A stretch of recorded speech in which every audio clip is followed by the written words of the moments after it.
بسم اللہ الرحمن الرحیم الحمد للہ رب العالمین والعاقبۃ للمتقین والجنۃ للموحدین والنار للمعاندین والصلاة والسلام علی سید الانبیاء والمرسلین وعلی شفیعنا وشفیع المذنبین ابی القاسم محمد سید الرسل رسول رب العالمین والصلاة والسلام علی سید الانبیاء والمرسلین وعلی شفیعنا وشفیع المذنبین ابی القاسم محمد رسول رب العالمین وعلی آلہ الطاہرین الطیبین المعصومین لا سیما علی بقیۃ اللہ فی العالمین واللعنة الدائمة على أعدائهم أجمعين من يوم عداوتهم إلى قيام يوم الدين وبعد يوم الدين. أما بعد فقد قال رسول الله صلى الله عليه وآله وسلم إن الحسين مصباح الهدى وطريق النجاة. ایام غم ہے، امام حسین علیہ السلام کا تذکرہ ہو رہا ہے، اسی سلسلے میں ہم آگے بڑھ رہے ہیں۔ آج ہم جو اپنے آپ کو شیعیان علی اور شیعہ اہل بیت کہتے ہیں اور اہل بیت علیہم السلام کے ساتھ خود کو متصل کرتے ہیں اور اپنا تعلق جوڑتے ہیں، اس حوالے سے کچھ احادیث بیان کرنا ہی ہے کہ ایک شیعہ کو کیسا ہونا چاہیے۔ شیعہ کے بارے میں حدیث میں ہے کہ ائمہ اطہار علیہم السلام نے فرمایا کہ شیعتنا خلقوا من فاضلتنا، کہ جس چیز سے ہمیں خلق کیا گیا اور اس سے جو چیز بچی، جو خلقت ہماری تھی، اس میں جو کچھ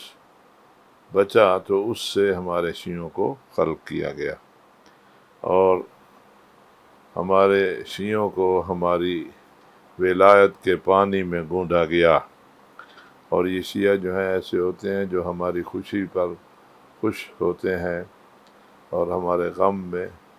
غمگین ہوتے ہیں۔ شیعوں کے لیے جو صفات بیان ہوئی ہیں، سب سے اہم بات یہ ہے کہ وہ ولایت اہل البیت علیہم السلام رکھتے ہیں، اور امام صادق علیہ السلام بیان کرتے ہیں کہ جو شخص یہ کہتا ہے کہ میں شیعہ ہوں اہل بیت کا، علی کا، لیکن وہ ہمارے غیر سے وابستہ ہوتا ہے، ہمارے مخالف سے اس کا تعلق ہوتا ہے، تو وہ جھوٹ بولتا ہے۔ امام رضا علیہ السلام فرماتے ہیں کہ ہمارا شیعہ وہ ہے جو ہماری بات کو لیتا ہے، جو ہم کہتے ہیں تو اسے وہ قبول کرتا ہے، اور ہمارے مخالفین سے اپنا تعلق توڑتا ہے، کیونکہ جو اہل بیت کے مخالف ہیں وہ وہی ہیں جو اصل میں اسلام کے مخالف ہیں۔ اور پھر فرماتے ہیں کہ جو شخص ہماری وجہ سے کسی سے تعلق جوڑے اور ہماری ہی وجہ سے کسی سے تعلق توڑے تو اس کے لیے انعام جو ہے وہ جنت ہے،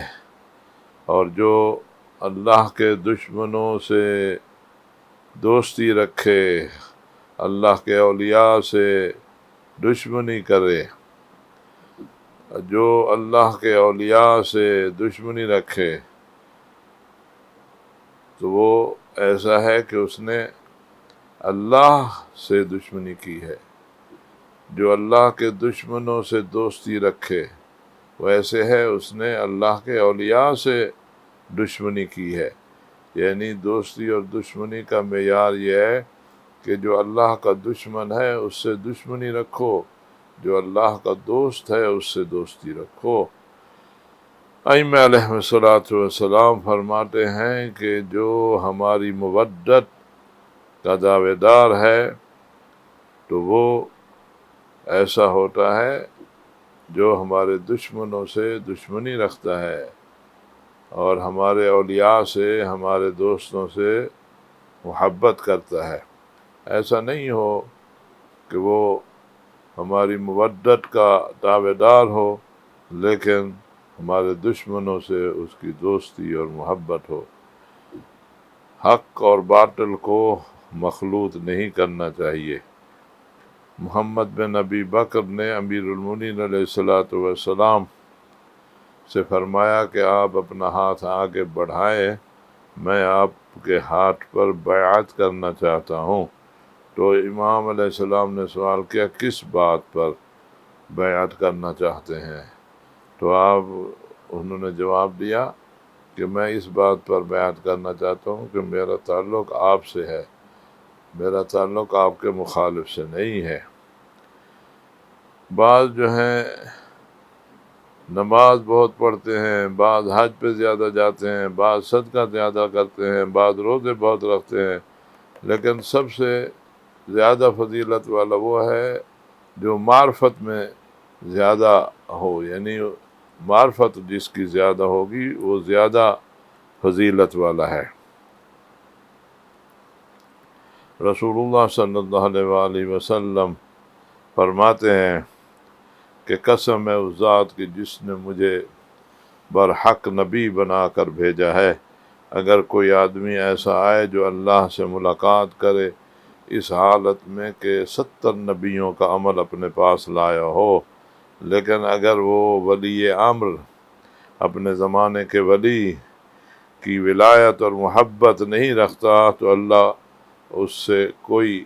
عمل قبول نہیں کرے گا، اور نہ ہی اس نے جو کچھ خرچ کیا ہے وہ اسے قبول ہوگا،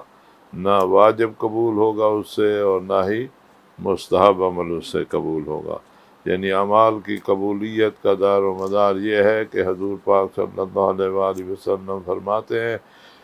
وہ اپنے زمانے کے ولی اور امام سے محبت اور ولایت رکھتا ہو۔ عبادت کے حوالے سے بیان ہوا ہے کہ جو علی کے شیعہ ہوتے ہیں، جو اہل بیت سے تعلق رکھتے ہیں، تو وہ عبادت الہی میں زیادہ مصروف رہتے ہیں، اور عبادت کی وجہ سے ان کے جسم نحیف ہو چکے ہوتے ہیں، ان کے شکم جو ہیں وہ سکڑ چکے ہوتے ہیں، ان کے رنگ بدل چکے ہوتے ہیں، اور ان کی پیشانیوں پر عبادت کے آثار ہوتے ہیں، اور آنکھوں سے آنسو ٹپک رہے ہوتے ہیں، اللہ کی کتاب کی تلاوت کرتے ہیں اور اللہ کے حضور ہر وقت حاضر رہتے ہیں، اللہ سے دعا و مناجات کرتے ہیں، غمگین رہتے ہیں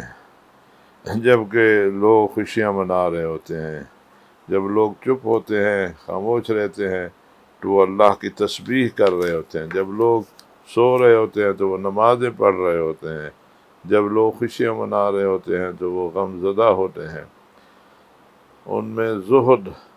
ہوتا ہے، وہ دنیا کے بندے نہیں ہوتے، گفتگو میں پیار ہوتا ہے، اور وہ اپنے آپ کو جنت کے لیے مصروف رکھتے ہیں، ایسا کام کرتے ہیں جو انہیں جنت الفردوس میں لے جائے۔ امام صادق علیہ السلام فرماتے ہیں ہمارے شیعہ وہ ہیں جو 51 رکعت والے ہوتے ہیں، یعنی دن اور رات میں واجب نمازوں کے علاوہ ہر نماز کے ساتھ مستحب عمل اور نوافل پڑھتے ہیں، اور اس طرح 51 رکعت جو ہے وہ دن اور رات میں انجام دیتے ہیں۔ پاک دامن ہوتے ہیں، برائی کی طرف نہیں جاتے، بدکاری کی طرف نہیں جاتے، اپنے خالق اور رب کے لیے عمل کرتے ہیں، دکھاوا کے لیے عمل نہیں کرتے۔ ان میں حلم ہوتا ہے، علم ہوتا ہے، وہ مہربان ہوتے ہیں، ان میں حوصلہ اور برداشت ہوتی ہے، اور ایسے لوگ جو ہیں گناہوں سے خود کو بچا کر رکھتے ہیں، نیکی کے لیے کوشاں رہتے ہیں، تو اللہ تبارک و تعالی انہیں نور عطا کرے گا جس نور کے ساتھ وہ جنت الفردوس میں پہنچیں گے۔ یا ایھا الذین آمنوا اتقوا اللہ، اے وہ جو ایمان لائے ہو اللہ کا تقوی اختیار کرو۔ آمنوا برسول، اللہ کے رسول پر ایمان لے آؤ۔ یؤتکم کفلین من رحمتہ، اللہ آپ کو رحمت کے 2 حصے دے گا، اور یجعل لکم نورا، اور تمہارے لیے نور قرار دے گا۔ امام صادق علیہ السلام فرماتے ہیں ہمارے شیعہ جو ہے وہ نور اللہ سے دیکھتے ہیں، الہی نور انہیں ملا ہوتا ہے، اور علی کے شیعہ وہی ہوتے ہیں کہ جو آپس میں ایک دوسرے کے ساتھ پیار اور محبت کرتے ہیں، ایک دوسرے کے ساتھ دکھ درد میں شریک ہوتے ہیں، ایک دوسرے کی ملاقات کے لیے جاتے ہیں۔ اور پھر فرمایا کہ ہمارے امر کو، ہمارے پیغام کو، ہمارے بیان کو دوسروں تک پہنچاؤ، اور جو ہمارے امر کو زندہ رکھتے ہیں ان پر اللہ کی رحمت و دعائیں دیتے ہیں۔ اور فرماتے ہیں کہ یہ ہماری طینت سے جو بچا اس سے انہیں خلق کیا گیا ہے، اور ہماری ولایت کے پانی سے ان کا وجود جو ہے گونڈھا گیا ہے، اور یہ ہمارے غم میں غمگین ہوتے ہیں، ہمارے خوشی میں خوش ہوتے ہیں۔ اور پھر فرماتے ہیں کہ خدا رحم کرے ان پر جو ہمارے جد حسین علیہ السلام کی مصیبت میں ہمارے ساتھ غمگین رہتے ہیں۔ اور پھر فرمایا کہ ہمارے جد حسین علیہ السلام سے جب ان کا تعلق جڑتا ہے، جب ان کا نام سنتے ہیں تو ان کی آنکھوں سے آنسو نکل آتے ہیں، اور ان کے چہرے پر آنسو بہہ پڑتے ہیں۔ فرماتے ہیں کہ اللہ رحم نازل کرے، اللہ رحمت کرے ان آنسوؤں پر جو میرے جد حسین کے غم میں گرتے ہیں۔ اور فرماتے ہیں کہ ہمارے امر کو زندہ رکھو، یعنی ہمارے پیغام کو جا کے زندہ رکھو، اسے مٹنے نہ دو۔ اور فرماتے ہیں کہ اللہ رحم کرے اس پر جو ہمارے امر کو زندہ رکھتا ہے، ہمارے پیغام کو باقی رکھتا ہے۔ اور فرمایا کہ امام حسین علیہ السلام پر گریہ کرو، کہ خود امام حسین علیہ السلام نے وصیت کی ہے کہ جب آپ کی بیٹی سکینہ سلام اللہ علیہا اپنے بابے کی لاش پہ پہنچی ہے اور کٹی ہوئی گردن تھی، رو رہی تھی بابے کو یاد کر کے، اپنے بابا کا جسم جو ہے اس کے ساتھ لپٹی ہوئی تھی، تو خود بی بی فرماتی ہے کٹے ہوئے گردن سے آواز آئی، میری پیاری بیٹی، میرے شیعوں کو میری طرف سے سلام کہنا، اور ان سے کہنا کہ میرا بابا پیاسا قتل کیا گیا، بس میرے بابے کو یاد رکھو، میرا بابا بے مددگار مارا گیا، بس اسے یاد کر کے، اس کی غربت کو یاد کر کے، اس کی مصیبت کو یاد کر کے ندبہ کرو، رو، غم مناؤ۔ تو جب بی بی سکینہ واپس مدینے پہنچتی ہیں تو اپنے اس بابے کے پیغام کو لوگوں کو بتاتی تھیں کہ میرے بابا نے یہ تمہارے لیے کہا ہے کہ میری مصیبت کو یاد کر کے گریہ کرو۔ امام حسین علیہ السلام کے لیے بنی ہاشم کے گھروں میں ماتم کیا گیا۔ مدینہ میں اگر کوئی باہر سے آتا، جب بنی ہاشم کے محلے سے گزرتا تو انہیں گھروں سے رونے کی آواز آتی، واہ حسینہ کی صدائیں آتی۔ امام علی زین العابدین علیہ السلام غم کی تصویر بنے ہوئے ہوتے، اور جب آپ کے پاس پانی لایا جاتا تو آپ رو پڑتے اور کہتے کہ میرے بابا کو پیاسا مارا گیا۔ جب کھانا لایا جاتا تو کھانے کو دیکھ کر رو جاتے، میرے بابا کو بھوکا پیاسا مارا گیا، میرا بابا پیاسا قتل کیے گئے، اور میرے بابا کو تکلیف سے مارا گیا۔ اور اس طرح جب بازار میں جاتے تو یاد کر کے گریہ کرتے۔ اور جناب رباب سلام اللہ علیہا خود کو چھاؤں پہ نہیں بیٹھتی تھی، بلکہ دھوپ میں بیٹھتی تھی اور کہتی تھی میں کس طرح چھاؤں پہ بیٹھوں کہ میں نے اپنے سردار کی لاش کو دھوپ پر پڑے دیکھا ہے، اور آپ کے گرد خواتین بچے بچیاں اکٹھی ہو جاتی اور آپ حسین مولا پر ماتم کرتی، واہ حسینہ کی صدائیں بلند کرتی۔ اس طرح اہل بیت کے گھروں میں ماتم حسین ہوتا۔ جس کا تعلق حسین کے گھرانے سے ہے اسے چاہیے کہ حسین کی ایک ایک مصیبت کو یاد کر کے خود بھی روئے اور اپنے ساتھ جو بیٹھے ہیں ان کو بھی حسین کے غم میں رلائے۔ امیر المومنین علیہ الصلوۃ والسلام فرماتے ہیں کہ یہ دنیا کے ساری غم اور ہم اور یہ سب ختم ہو جاتی ہے، اور انسان کو اپنی آخرت کی فکر کرنی چاہیے۔ دیکھیں آخرت کے لیے جب انسان سوچتا ہے تو اس کے سامنے دو چیزیں ہوتی ہیں، ایک اسے یہ ڈر ہوتا ہے کہ میری جو زندگی گزری ہے اس میں جو مجھ سے کوتاہیاں ہوئی ہیں، جو کمزوریاں رہی ہیں، ان کی وجہ سے مجھے کہیں جہنم نہ جانا پڑے۔ دوسرا یہ ہوتا ہے کہ اسے یہ امید لگتی ہے کہ میرے کوئی اچھے عمل ایسے ہیں جو قبول ہو جائیں تو مجھے جنت الفردوس میں جاؤں اور جنت کی نعمتیں جو ہیں مجھے نصیب ہوں۔ تو اور جنت میں جانے کے لیے ظاہر اہل البیت علیہ الصلوۃ والسلام سے تعلق جو ہے وہی کام آئے گا۔ لذا ہمیں چاہیے کہ ہم اپنی زندگی میں ان دو چیزوں کو مد نظر رکھیں۔ سب سے اہم بات جو ہے کہ ہم اہل البیت علیہ الصلوۃ والسلام کی ولایت اور آپ سے تعلق اس کو اپنے اندر سے نہ نکلنے دیں۔ علی بن ابی طالب کے بارے میں حدیث قدسی میں آیا ہے، اللہ تبارک و تعالی نے فرمایا کہ علی بن ابی طالب کی ولایت جو ہے وہ میرا مضبوط قلعہ ہے، جو علی کی ولایت کے دائرے میں آ جائے تو وہ میرے عذاب سے بچ جائے گا۔ بس اس دنیا میں رہ کر ہمیں چاہیے کہ ہم علی کی ولایت کے دائرے میں اپنے آپ کو رکھیں، اور امام حسین علیہ الصلوۃ والسلام سے تعلق اور امام حسین علیہ الصلوۃ والسلام کا ذکر ہمیں علی مولا کی ولایت کے پرچم تلے لے جاتا ہے، اور اس ولایت کا فائدہ یہ ہوگا کہ آتش جہنم سے ہم بچ جائیں گے، اور اس کا فائدہ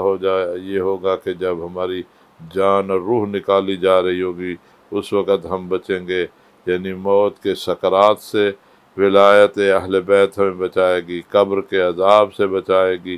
جو برزخ کا زمانہ ہے مرنے سے لے کر قیامت تک کا، اس میں ہمیں سکون قبر میں ملے گا، اور پھر جب قیامت کا دن ہوگا تو حوض کوثر پر ہمیں پہنچیں گے۔ رسول اللہ صلی اللہ علیہ وآلہ وسلم کا بیان ہے، اے علی آپ حوض کوثر پہ ہوں گے اور وہاں پر آپ کے پیروکار اور آپ کے شیعہ خوشی خوشی راضی راضی وہاں آئیں گے اور سیراب ہوں گے کوثر سے۔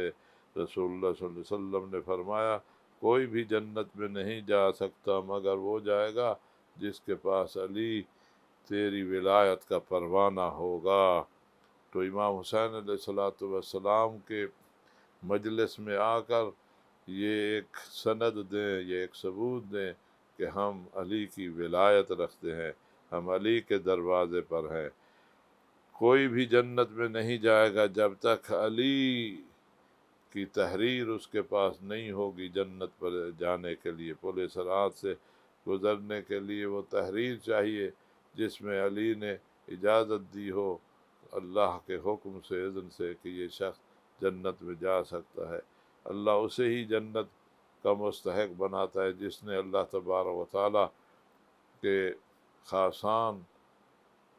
کے ساتھ ولایت رکھی ہو، جس نے علی کی ولایت رکھی ہو۔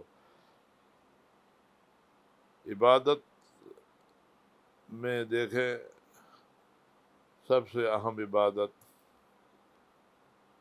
جو ہر نبی کی وصیت تھی، حضور پاک کی وصیت تھی، ہر امام نے وصیت کی، افضل عبادات ہے وہ نماز ہے۔ نماز ہی انسان کو ہلاکت سے بچاتی ہے، بندے کو گناہوں سے نجات دے کر اسے نیکی کی طرف لے جاتی ہے۔ ان الحسنات یذھبن السیئات، نیک اعمال برائی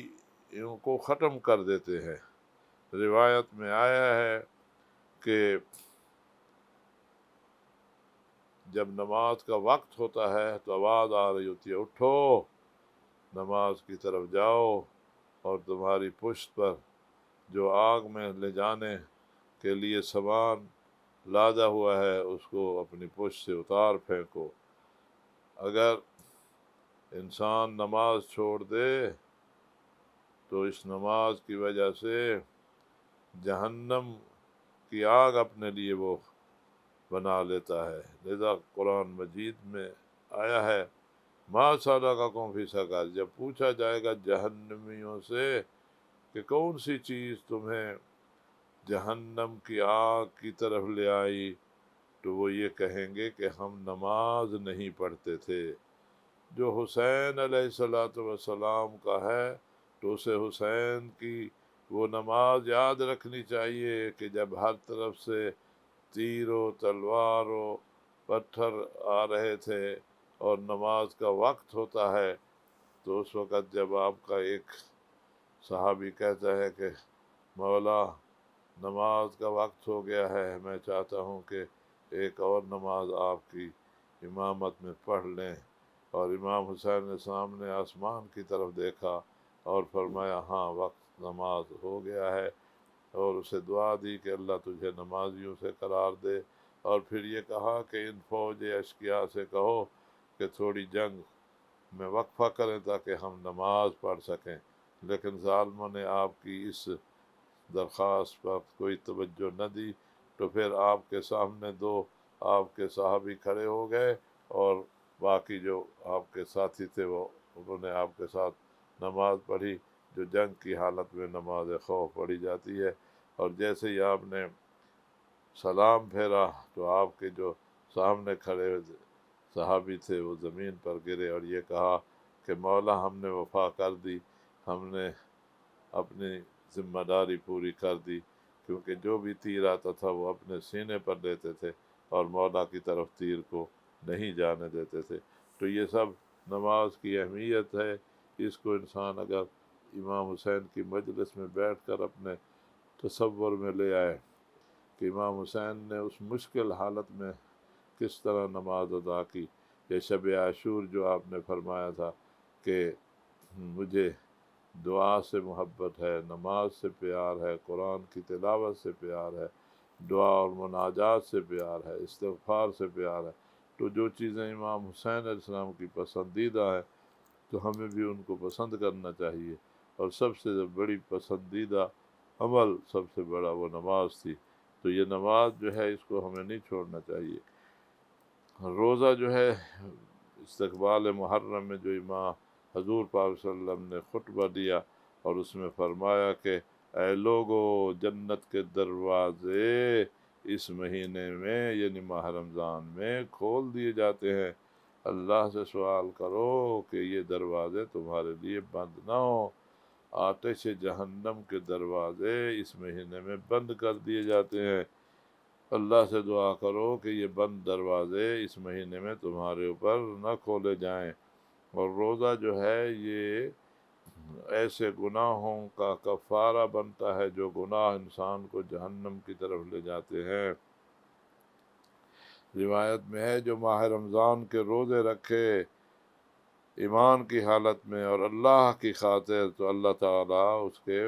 پہلے سارے گناہ معاف کر دیتا ہے، اور بعد میں بھی اس کے گناہوں سے بچاؤ کا اس کے لیے سبب مہیا ہو جاتا ہے، بعد والے گناہ بھی اس طرح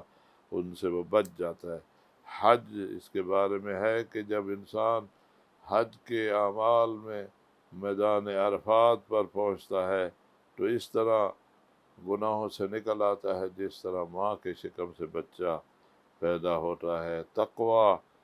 انسان کو بچاتا ہے گناہ سے، تقوی مطلب ہی یہ ہے تقوی کا کہ بچاؤ، بچانے کی تدبیر،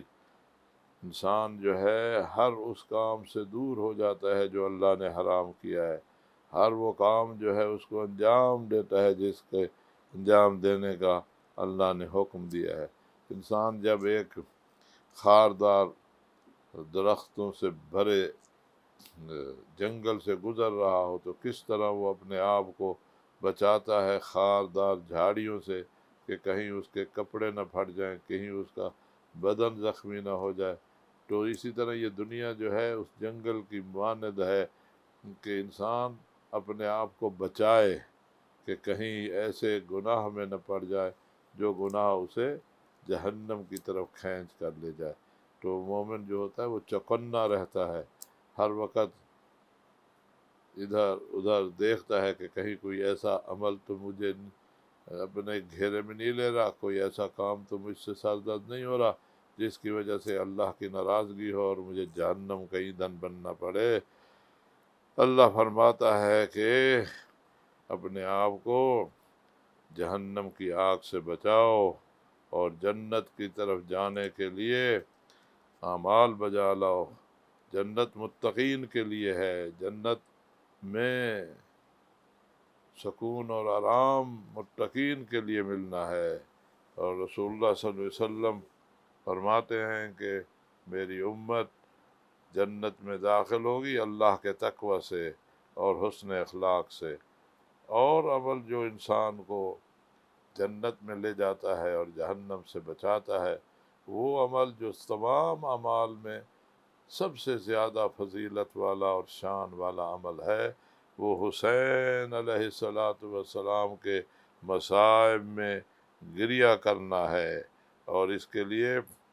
بہت ساری احادیث جو ہیں وہ وارد ہوئی ہیں، اور امام علیہ السلام ہمیشہ اپنے شیعوں کو تاکید کرتے تھے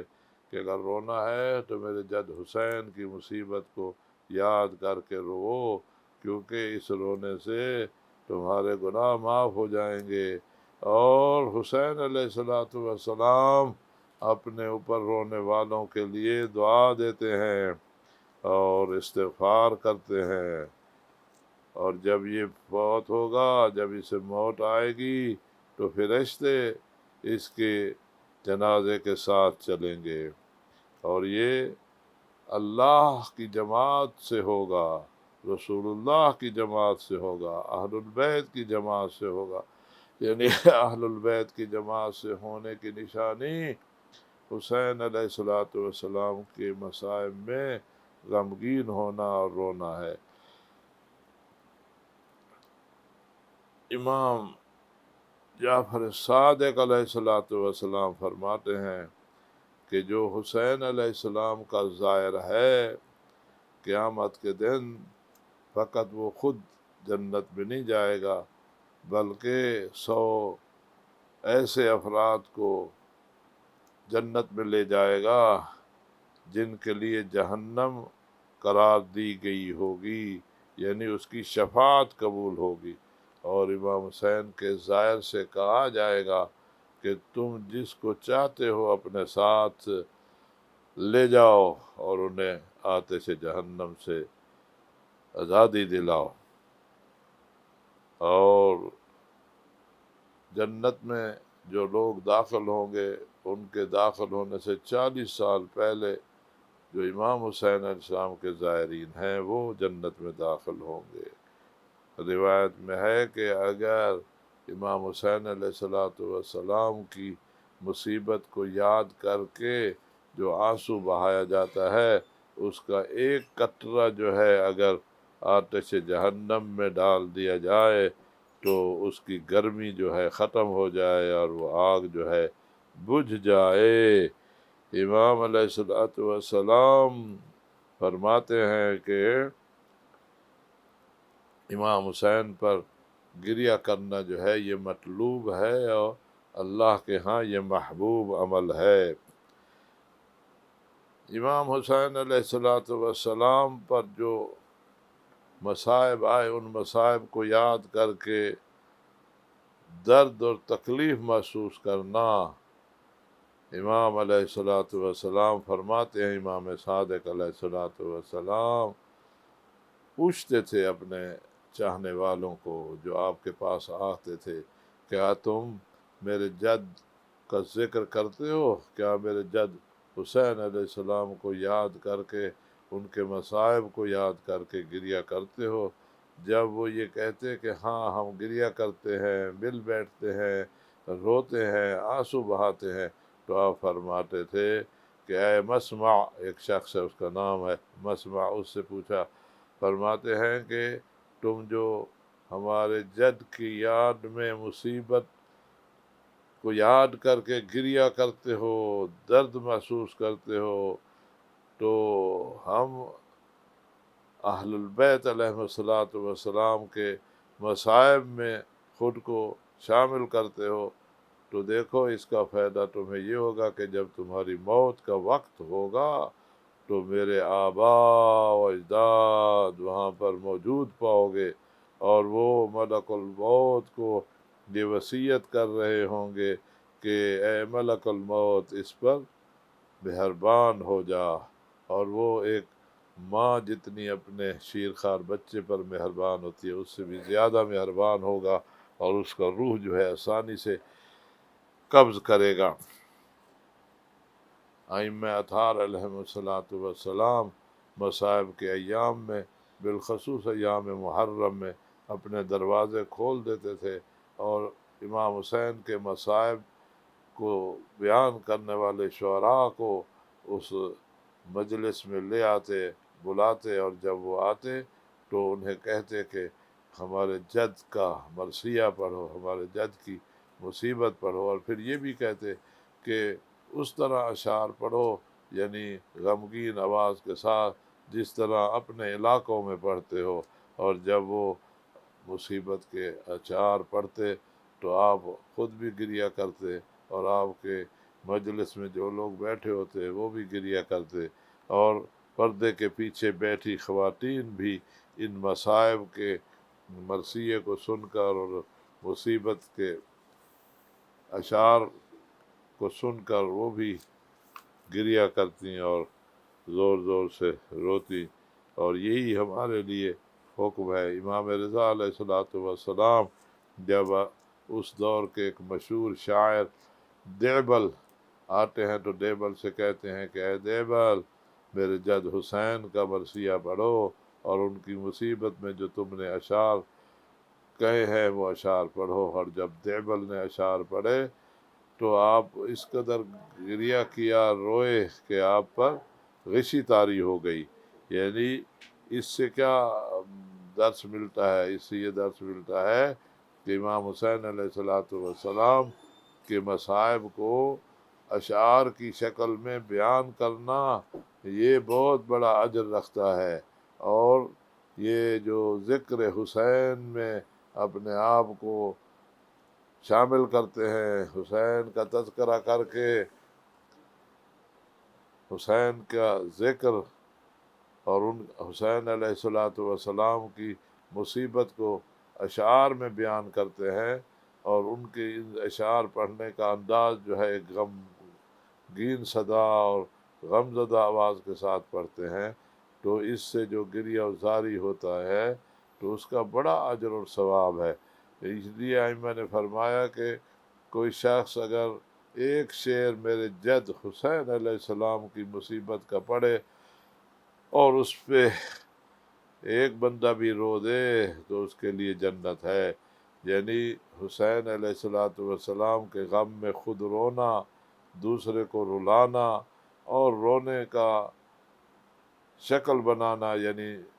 ایسی کیفیت اپنے جسم پر طاری ہو جائے، یہ طاری کر لینا کہ جس سے یہ محسوس ہو کہ یہ شخص غمزدہ ہے، اس کو تکلیف ہوئی ہے مولا حسین کی مصیبت سن کر، تو اللہ تبارک و تعالیٰ اس کے لیے جنت الفردوس جو ہے وہ لازم قرار دیتا ہے۔ اور بی بی زہرا سلام اللہ علیہا ایسے رونے والوں کی شفاعت کرتی ہیں، اور بی بی زہرا سلام اللہ علیہا جو ہے وہ ان کو پسند کرتی ہیں جو آپ کے بیٹے حسین علیہ الصلوۃ والسلام، پیارے بیٹے حسین، اور ان کی ساتھ جو شہید ہوئے ان کے تذکرے سے جو سن کر اور ان کی مصیبت پر اپنا ماتم کنا ہوتے ہیں، گریہ وزاری کرتے ہیں، تو اس کا اجر جو ہے انسان اس کا کوئی وزن یا کوئی اندازہ نہیں بتا سکتا، کہ اللہ تبارک و تعالی ہی اس کا اجر و ثواب دیتا ہے، اور اتنا اجر و ثواب ہے کہ جس کا کوئی حساب نہیں لگایا جا سکتا۔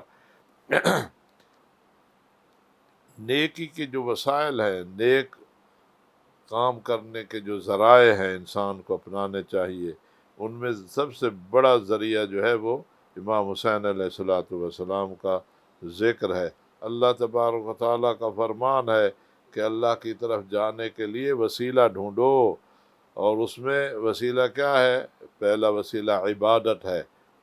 اعبدوا ربکم الذی خلقکم،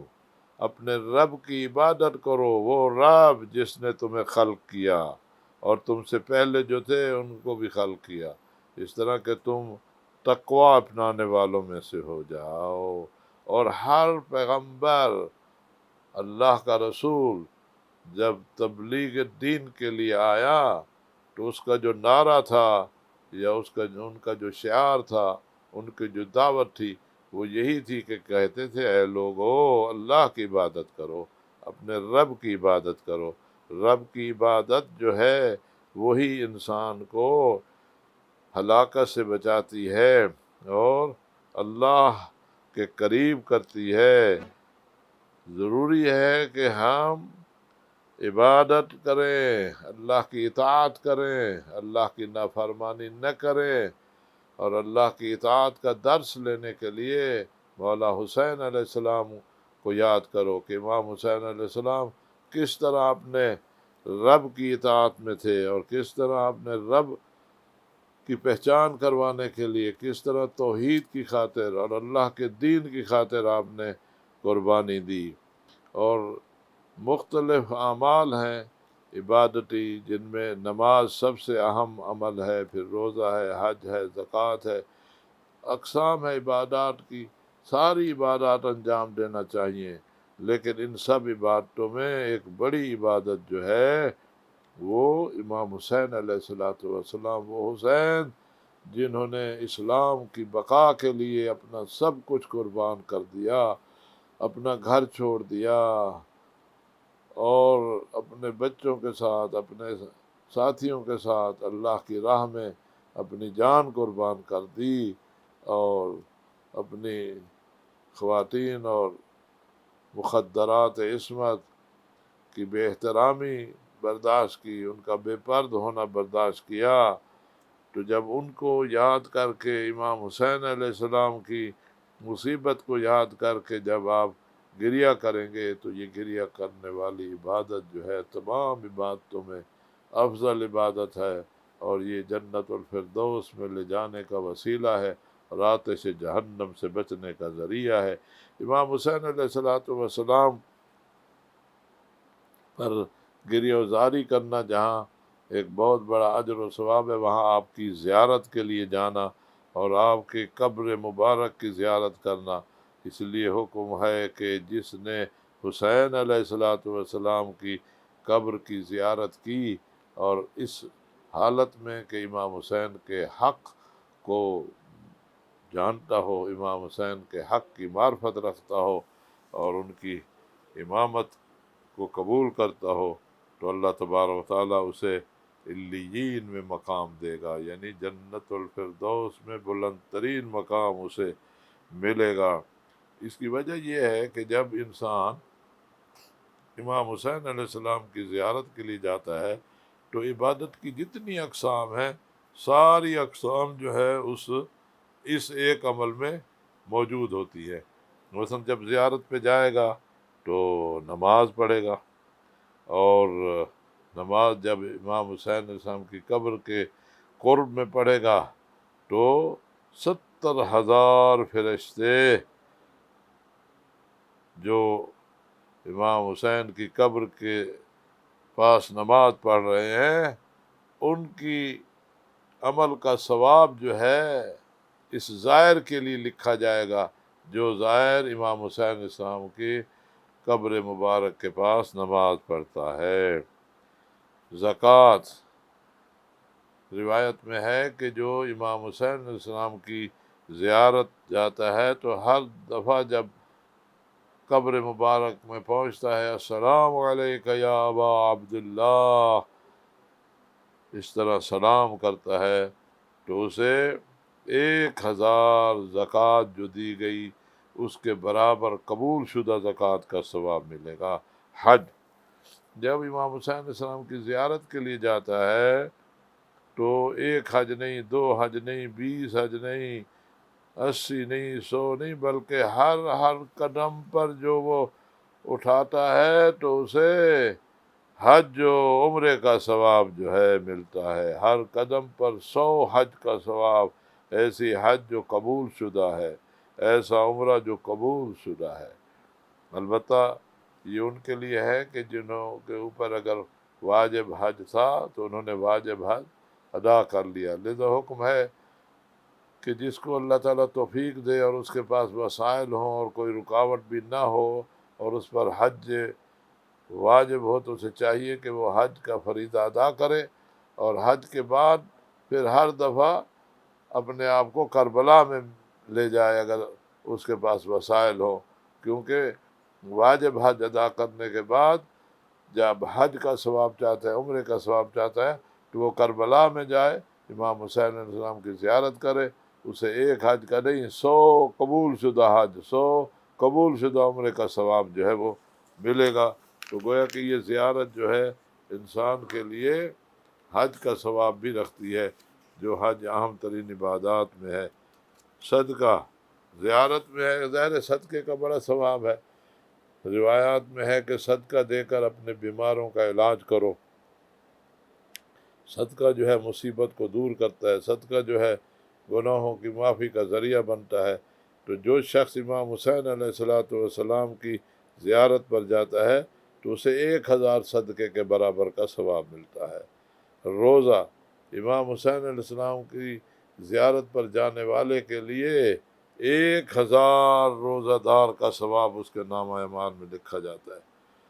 سبیل اللہ، اللہ کے راستے میں مدد کرنا، جو شخص امام حسین علیہ السلام کی زیارت پہ جاتا ہے اس کے لیے ایسے ہے کہ جس نے 1000 گھوڑا جو ہے وہ اللہ کی راہ میں تیار کر کے بھیجا ہو اور اس پر خرچ کیا ہو۔ جہاد، جو امام حسین علیہ السلام کی زیارت پر جاتا ہے تو اسے 1000 شہید جو بدر میں شہداء ہوئے ہیں ان کے برابر اسے ثواب ملتا ہے۔ غلام کو آزاد کرنا، ایک شخص جو زیارت امام حسین علیہ السلام کے لیے جاتا ہے تو ایسا اسے ہے کہ وہ گویا کہ اس نے 1000 غلام جو ہے اللہ کی راہ میں آزاد کیے ہیں۔ ذکر و تسبیح، جو امام حسین علیہ السلام کی زیارت پہ جاتا ہے، زائرین کے پیشانی سے جو پسینے کے قطرے گرتے ہیں تو ہر قطرے سے اللہ تبارک والا 70,000 فرشتے خلق کرتا ہے، یہ وہ اجر ملتا ہے اسے جو پھر اللہ کی تسبیح کرتے ہیں، اللہ کی تقدیس کرتے ہیں، اور اس کا سارا ثواب اس زائر کو ملتا ہے جس زائر کے پسینے کے قطروں سے یہ فرشتے اللہ نے خلق کیے ہوتے ہیں۔ اور یہ جو کہا گیا ہے کہ استغفار کرو، تو جو لوگ زائرین ہیں امام علیہ السلام کے، ان کے لیے فرشتے استغفار کرتے ہیں، اور امیر المومنین علیہ السلام فرماتے ہیں کہ اللہ تم پر رحم کرے، استغفار سے اپنے آپ کو خوشبو لگاؤ، استغفار کی اپنے آپ کو راستہ کرو، اور اس طرح گناہوں کی جو گندی بو ہے وہ اپنے سے دور کرو۔ اب خود اس کا حساب لگا لیں کہ جو امام حسین علیہ السلام کے غم میں روتا ہے اور پھر امام کی زیارت کے لیے جاتا ہے تو زیارت پہ جانے والے کے لیے فرشتے جو ہیں اس کے لیے استغفار کرتے ہیں، امام حسین علیہ السلام خود اس کے لیے استغفار کرتے ہیں۔ روایت میں ہے کہ آپ عرش کی دائیں جانب موجود ہیں اور اپنے زائرین کو اور اپنے اوپر رونے والوں کو دیکھ رہے ہوتے ہیں، اور اللہ تبارک و تعالیٰ سے ان کے لیے استغفار کرتے ہیں. یعنی خود امام حسین علیہ السلام اپنے اوپر گریہ کرنے والوں کے لیے استغفار کرتے ہیں، اور اپنے جد اور اپنے بابا سے کہتے ہیں، اپنی اماں سے کہتے ہیں کہ آپ بھی ان کے لیے استغفار کریں کہ یہ مجھے یاد کر کے رو رہے ہیں. اور جو حکم ہوا ہے کہ اللہ تبارک و تعالیٰ سے دعا مانگو عجز و انکساری کے ساتھ، اور عبادت کا مغز جو ہے وہ دعا ہے، اور مومن کا اسلحہ جو ہے وہ دعا ہے، اور دعا سے مصیبت ٹل جاتی ہے، اور دعا جو ہے وہ ڈھال ہے، اور دعا جو ہے اللہ تعالیٰ کا ایک لشکر ہے. تو جب زیارت کے لیے جو جاتے ہیں، اور رسول اللہ صلی اللہ علیہ وسلم اور فرشتے جو ہیں وہ امام صادق علیہ السلام فرماتے ہیں اللہم رحم تلک العیون التی سانت حضر، اے اللہ ان آنکھوں پر رحم کر جو ہمارے غم کو یاد کر کے ان سے آنسو ٹپکے ہیں. اور اس لیے کہا ہے کہ جو زائر ہے جب بھی کوئی قدم اس کا کسی جگہ آتا ہے تو اس کے لیے دعا کی جاتی ہے، اور یہ اللہ کی راہ میں ہوتا ہے. اور یہ جو کہا گیا ہے کہ کونوا انصار اللہ، اور جو امام حسین کی زیارت کے لیے جا رہے ہوتے ہیں تو گویا کہ وہ انصار اللہ ہیں، اور اللہ تبارک و تعالی کے انصار میں اس کا شمار ہوگا. اور یہ اللہ تبارک و تعالی سے دعا ہونی چاہیے ہر وقت کہ خداوند تبارک و تعالی ہمیں حسین کے پرچم تلے رہنے کی توفیق دے. جب امام حسین علیہ السلام نے مدینہ میں اپنے بھائی محمد حنفیہ کو وداع کیا تو دونوں بھائی ایک دوسرے کے گلے میں لگے اور گریہ کیا. جناب محمد حنفیہ کو ہی آپ نے وصیت لکھ کر دی تھی، جس میں آپ نے فرمایا تھا کہ انما خرجت لطلب الاصلاح امت جدی، میں اپنی جد کی امت کی اصلاح کے لیے جا رہا ہوں. جناب محمد حنفیہ جو ہیں بیمار ہونے کی وجہ سے آپ کربلا میں آپ کے ساتھ نہیں تھے، لیکن آپ کو یاد کر کے گریہ کرتے تھے. اور جب یہ کاروان شام سے واپس آیا تو جناب محمد حنفیہ کو پتہ چلا کہ کربلا والے آ گئے، اور آپ کے غلام جب مدینے سے باہر لے گئے اور امام علی زین العابدین علیہ السلام کو پتہ چلا کہ میرے چچا آ رہے ہیں، تو آپ نے اپنے سب بچوں سے جو آپ کے ساتھ تھے سیاہ علم انہیں دیے اور خود آگے بڑھے. اور جب اس حالت کو دیکھا کہ سب سیاہ پوش ہیں تو جناب محمد حنفیہ سمجھ گئے کہ میرے بھائی حسین مارے گئے. آپ نے اپنے آپ کو سواری سے گرا دیا اور آپ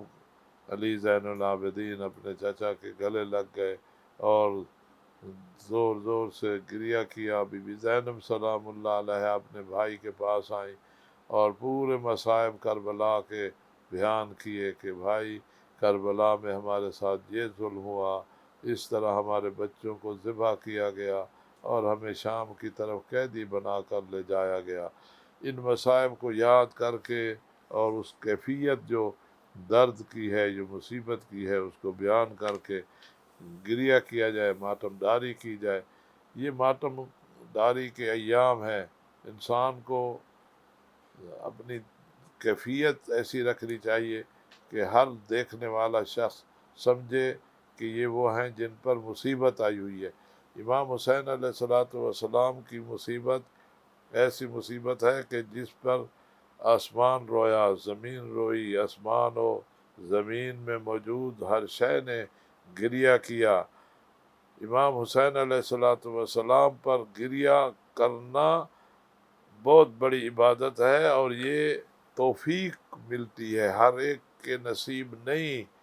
کیونکہ امام حسین علیہ السلام پر گریہ کرنا بہت بڑی عبادت اور سنت رسول ہے. حضور پاک صلی اللہ علیہ وسلم اپنے بیٹے حسین کو اپنی گودی میں لیتے تھے اور کربلا کو یاد کر کے اور آپ پر جو مصیبت آنی تھی اس کو یاد کر کے زور زور سے گریہ فرماتے تھے. اور آپ کو روتا دیکھ کر آپ کے اصحاب بھی گریہ کرتے تھے. آپ کی بیٹی زہرا سلام اللہ علیہ بھی گریہ کرتی تھی. اللہ تبارک و تعالیٰ سے دعا کرو کہ اللہ حسین کے وارث اپنے آخری نمائندہ امام مہدی علیہ السلام جو اصل میں اس عزاداری کے وارث ہیں اور انہی کی خدمت میں ہم تعزیت پیش کرتے ہیں، اللہ تبارک تعالیٰ وہ اسباب جلد مکمل کر دے کہ وہ اللہ کی زمین پر آئیں اور اللہ کے نظام کو نافذ کریں اور اولین اور آخرین کے جتنے بھی ظالم ہیں سب سے انتقام لیں، مظلوموں کو ظلم سے نجات دلائیں، ہر طرف امن اور سکون اور خوشحالی ہو۔ اللہم عجل لولیک الفرج والعافیت والنصر، اللہم لنا ولظالم ظلم حق محمد وآل محمد علیہ السلام، وآخر طاب انہو علی ذالک، اللہم لعن الإصابة التي جاہدت الحسین علیہ السلام وشایعت وبایعت وتابت علی قتلہ، اللہم لعنہم جميعا۔